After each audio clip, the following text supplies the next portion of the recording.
Middle ಈಸ್ಟ್ನಲ್ಲಿ ಹೊತ್ತಿಕೊಂಡಿರುವಂತಹ ಯುದ್ಧದ ಬೆಂಕಿ ಆರುವ ಯಾವ ಲಕ್ಷಣಗಳು ಕೂಡ ಕಾಣಿಸ್ತಾ ಇಲ್ಲ.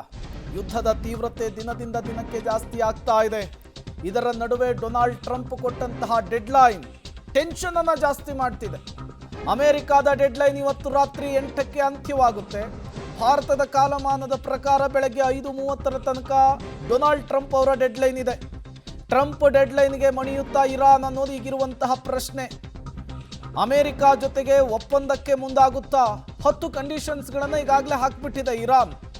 ಡೆಡ್ಲೈನ್ಗೆ ಮಣಿಯದಿದ್ದರೆ ಇರಾನ್ ಮೇಲೆ ದಾಳಿಯನ್ನ ಮಾಡುತ್ತಾ ಅಮೆರಿಕ ಅನ್ನುವಂತಹ ಸಹಜ ಪ್ರಶ್ನೆ. ಇವತ್ತು ರಾತ್ರಿಯೇ ಇರಾನ್ ಸರ್ವನಾಶಕ್ಕೆ ಅಮೆರಿಕ ಮುಂದಾಗುತ್ತಾ ಅನ್ನುವಂತಹದ್ದು.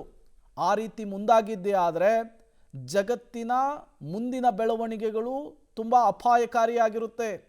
ಯಾಕೆಂದರೆ ಇರಾನ್ ಬೆನ್ನಿಗೆ ರಷ್ಯಾ ನಿಂತಿದೆ ಅನ್ನುವಂತಹ ಮಾತು, ಇರಾನ್ ಬೆನ್ನಿಗೆ ಚೀನಾ ನಿಂತಿದೆ ಅನ್ನುವಂತಹ ಮಾತು. ಒಂದು ವೇಳೆ ಅಮೆರಿಕ ಇಸ್ರೇಲ್ ಜಂಟಿಯಾಗಿ ಇರಾನನ್ನು ಹೊಸಕಿ ಹಾಕೋದಕ್ಕೆ ಸಂಪೂರ್ಣವಾಗಿ ನಾಮಾವಶೇಷ ಮಾಡೋದಕ್ಕೆ ಮುಂದಾಗಿದ್ದೇ ಆದರೆ ಇರಾನ್ ಬೆಂಬಲಿತ ರಾಷ್ಟ್ರಗಳ ಮುಂದಿನ ನಡೆ ಏನು, ಅದು ಕೂಡ ಅಷ್ಟೇ ಇಂಪಾರ್ಟೆಂಟ್ ಆಗುತ್ತೆ. ಹಾಗಾಗಿ ಡೊನಾಲ್ಡ್ ಟ್ರಂಪ್ ತೆಗೆದುಕೊಳ್ಳುವಂತಹ ನಿರ್ಧಾರ ಈ ಯುದ್ಧದ ದಿಕ್ಕು ಮತ್ತು ದೆಸೆಯನ್ನು ನಿರ್ಧರಿಸುತ್ತೆ. ಮುಂದಿನ 24 ಗಂಟೆಗಳು ಇಡೀ ಯುದ್ಧವನ್ನು ನಿರ್ಣಯಿಸುವಂತಹ ಸಾಧ್ಯತೆ ಇದೆ.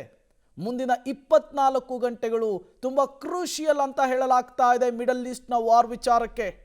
ಡೊನಾಲ್ಡ್ ಟ್ರಂಪ್ ಈ ಹಿಂದೆ ಕೊಟ್ಟಂತೆ ಎಚ್ಚರಿಕೆಯನ್ನು ಕೊಟ್ಟು ಮತ್ತೆ ಎಕ್ಸ್ಟೆಂಡ್ ಮಾಡ್ತಾರಾ ಅಥವಾ ನಿಜಕ್ಕೂ ಕೂಡ ಅತಿ ದೊಡ್ಡ ದಾಳಿಗೆ ಮುಂದಾಗ್ತಾರಾ ಅನ್ನುವಂತಹ ಪ್ರಶ್ನೆ ಮುನ್ನೆಲೆಗೆ ಬರ್ತಾ ಇದೆ.